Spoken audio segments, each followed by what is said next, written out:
નમસ્તે મિત્રો, good morning. આજે આપણે જુનિયર ક્લાસનું એક પેપર લેવાયું, એની અંદર અહીં બે ખાલી જગ્યાઓ મેં મૂકી છે। આ બે ખાલી જગ્યાઓ વિશે આપણે થોડી ચર્ચા કરીએ। ધ પ્રિન્સિપાલ ખાલી જગ્યા the students to maintain discipline during the annual function. હવે આચાર્ય, પ્રિન્સિપાલ એટલે આચાર્યએ સલાહ આપી કોને? સ્ટુડન્ટ્સને, ટુ મેન્ટેન ડિસિપ્લિન। મેન્ટેન એટલે જાળવવું, ડિસિપ્લિન એટલે શિસ્ત, during the annual function, annual function દરમિયાન। તો એન્યુઅલ એટલે વાર્ષિક થાય, વાર્ષિક ફંક્શન દરમિયાન શિસ્ત જાળવવા માટે, ડિસિપ્લિન એટલે શિસ્ત થાય, શિસ્ત જાળવવાની સલાહ આપી। તો સલાહ આપી એના માટે સલાહ આપી, જો આ ક્રિયા દરરોજ ના થાય। હવે ઘણી વખત એવું થાય કે વાક્યની અંદર એસ્ટરડે હોય, લાસ્ટ યર હોય, લાસ્ટ વીક હોય, તો આપણે તરત ઓળખી પડીએ કે ભાઈ આ સાદા ભૂતકાળનું છે। પણ અહીંયો ભાવ જ એવો છે કે આ વાક્યની અંદર સાદો ભૂતકાળ જ હશે। તો અહીં તમારે એડવાઇસનો જવાબ આવે।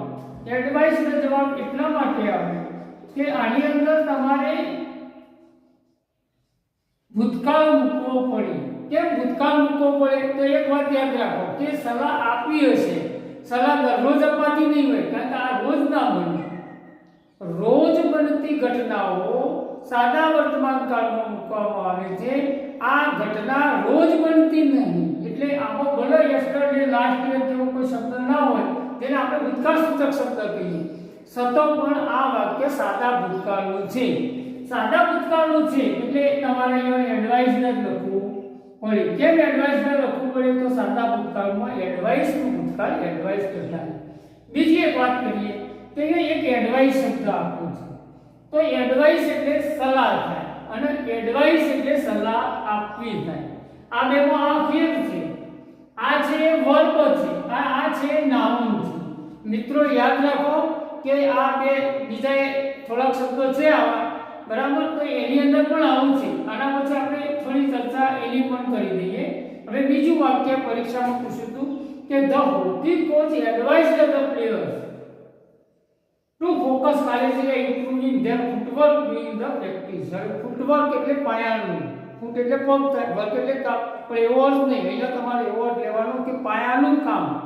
તો અહીં પાયાનું કામ હોકીનો કોચ, હવે જે ખેલાડીને તાલીમ આપે એને કોચ કહેવાય મિત્રો। ટીચર, પ્રોફેસર, લેક્ચરર, બરાબર? હવે આ બધા જે છે ટ્યુટર, ઇન્સ્ટ્રક્ટર, આ દરેક શબ્દમાં થોડો તફાવત